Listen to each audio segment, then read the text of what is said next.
তার এক বন্ধুর সাথে সম্ভবত হরিপুর যাওয়ার উদ্দেশ্যে উমনপুর ওই যে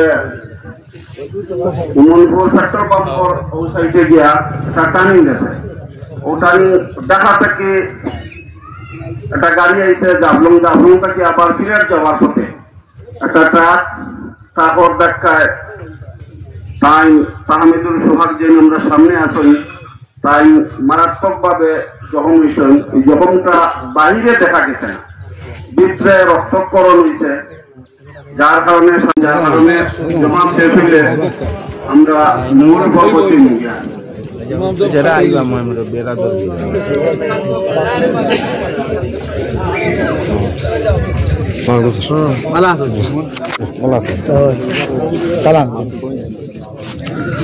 সন্ধ্যার পরে তার এক বন্ধুর সাথে সম্ভবত হরিপুর যাওয়ার উদ্দেশ্যে উমনপুর ওই যে